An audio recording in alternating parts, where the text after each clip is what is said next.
নমস্কার বন্ধুরা, আমি পারমিতা। আমার চ্যানেল পারমিতা হেভেন ব্লগে আপনাদের সকলকে স্বাগত। আশা করি ঈশ্বরের কৃপায় আপনারা সকলেই ভালো আছেন। আমি এবং আমার পরিবারের লোকও সবাই ভালো আছি। আজ সকালে ব্রেকফাস্টে আমি একেবারে ঝামেলাবিহীন একটা টিফিন বানালাম। সেটা হচ্ছে চালে ডালে সেদ্ধ। অনেক দিন ধরেই একটু ফেনা ভাত খাওয়ার ইচ্ছে ছিল, কিন্তু সেটা আর বানানো হচ্ছিল না। আর ফেনা ভাতে না আমার একটু সবজিপাতি না হলে ভালো লাগে না।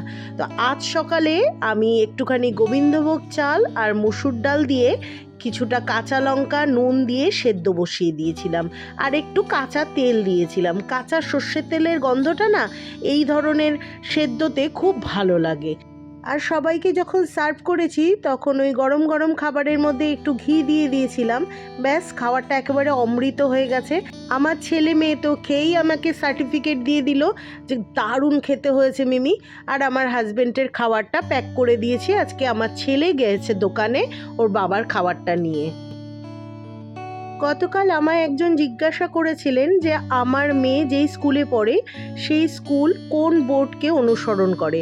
আমার মেয়ে যেই স্কুলে পড়ে সেটা আইসিএসসি বোর্ডের অধীনে। আরও দুজনের কমেন্ট রান্না সংক্রান্ত ছিল।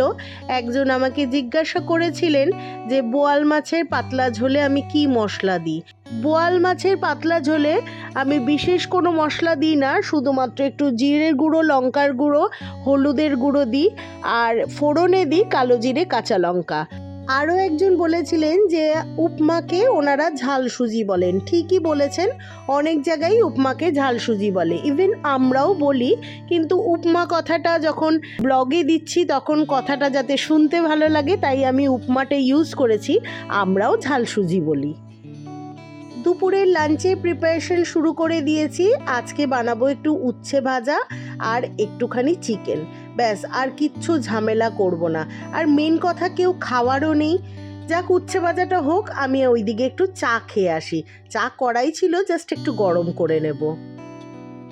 গতকাল আরও একজন রুবি গুহ নাম, উনি লিখেছেন যে তোমরা দুধ চা খাওয়া ছেড়ে দাও, দুধ চা খাওয়া খুব ক্ষতিকর।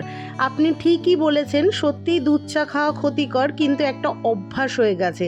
মাঝে আমি ছেড়ে দিয়েছিলাম জানেন, মাঝে একদম দুধ চা খেতাম না, লিকার চা খেতাম আর গ্রিন টিও খেতাম। কিন্তু আবার কবে যে শুরু করে দিলাম কে জানে, মনেও নেই। আসলে লোভ, আর কিছুই না। মানে চা সবাই দুধ চা মোটা করে খাচ্ছে আর আমি বসে বসে লিকার চা অখাদ্য একটা খেতে সেটা খাচ্ছি। লোভে পড়ে কোন দিন যে শুরু করলাম, আর তারপর থেকে আবার দুধ চা খাওয়া কন্টিনিউ চলতে থাকলো। ভাবছি বন্ধ করে দেব, এটা খাওয়া ঠিকও না। আর আমি প্রচণ্ড গ্যাস অম্বলের রুগী, আমার সমস্যাটা আরও বেশি হয়, কিন্তু ওই যে জিভে কন্ট্রোল করতে পারি না। আমরা সবাই মোটামুটি শরীরের আগে স্বাদটাকে ইম্পর্টেন্ট দিই।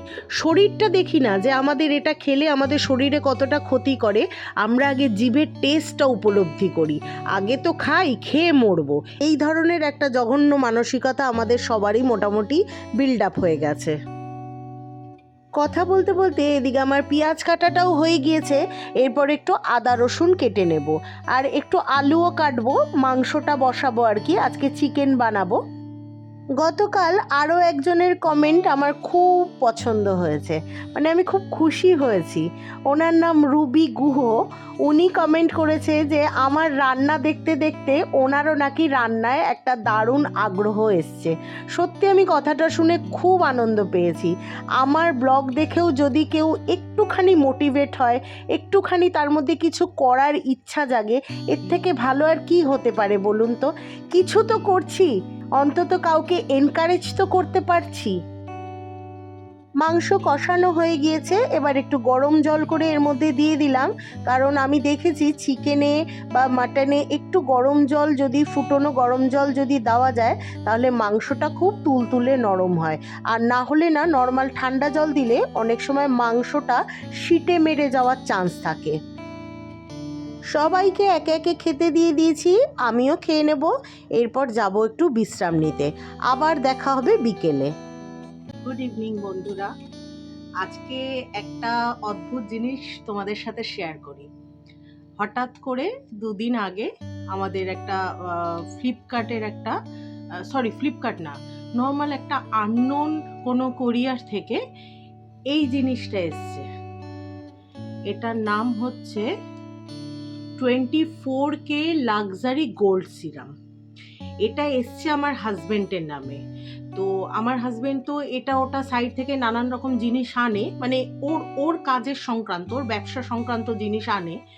তো যখন নাকি এসছে, সেগুলো আননোন সাইট হয়, সব নানান রকম কোরিয়ার আসে। তো যখন নাকি বললো যে সঞ্জয় সাউয়ের একটা কোরিয়ার আছে, তখন আমার ছেলে বলল পাপার কিছু এসছে ডেলিভারি, তো নিয়ে নেব। যে হ্যাঁ নিয়ে নে। তো আমার একটা ভুল হচ্ছে, সেটা হচ্ছে আমার হাজব্যান্ডকে আমার একবার জিজ্ঞেস করা উচিত ছিল যে তোমার কি কিছু আসার কথা আছে। তো দেখলো 399, তো আমি পে করে দিলাম 399। ওটা ক্যাশ অন ডেলিভারি অপশনে ছিল।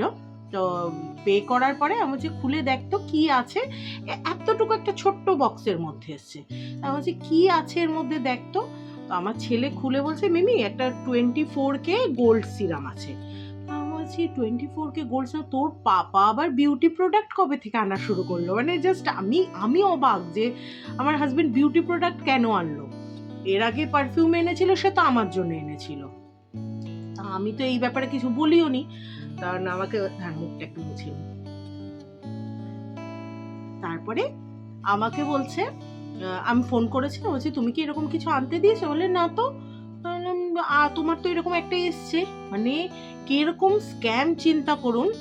মানুষটার অর্ডারই দেয়নি, অথচ তার নামে প্রপার অ্যাড্রেসে, মানে আমার বাড়ির অ্যাপার্টমেন্টের প্রপার অ্যাড্রেসে মালটা এসছে তার নামে।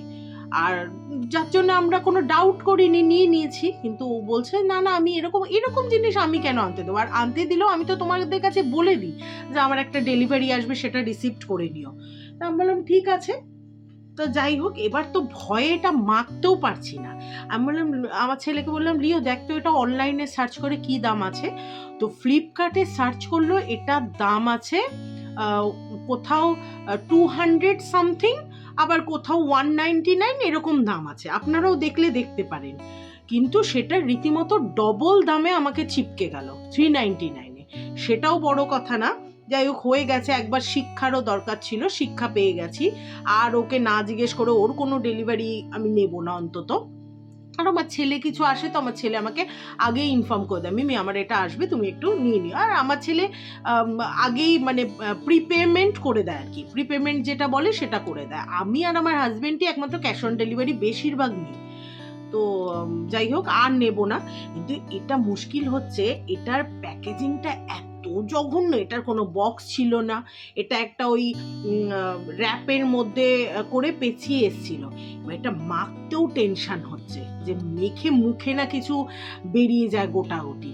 তো দুদিন ধরে দেখে দেখে দেখে দেখে রেখেছি এটা। কিন্তু এখন ভাবলাম না, একটু মেখে দেখি জিনিসটা কি দাঁড়ায়। যা হবে হবে, তারপর না ডাক্তার দেখাবো। বলুন কি করি? এত দাম দিয়ে 400 টাকা দিয়ে একটা জিনিস কিনেছি, বুঝতেও পারছি না। ঠাকুরের নাম করে লাগিয়ে ফেলি। বলুন অল্প করে লাগাই, তারপর দেখি কি দাঁড়ায়। আমার হাত কাঁপছে রীতিমতো যে কি দাঁড়াবে। যা হবে আপনারা তো দেখতেই পারবেন আমার ব্লগে, আমি তো দেখাবই।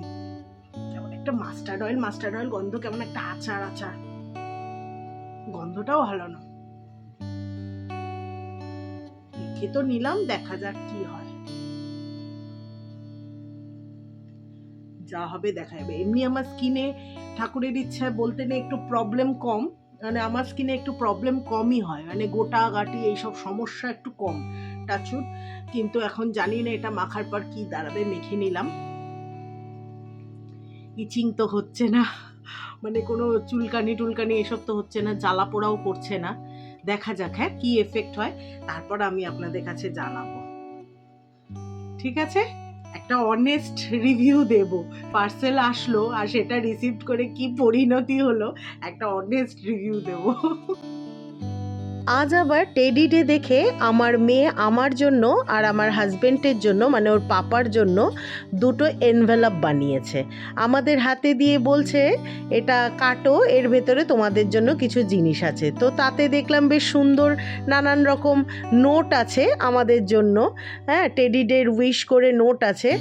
আর দেখুন কি সুন্দর কাগজ দিয়েও ড্র করে ছোট্ট ছোট্ট টেডি বানিয়েছে।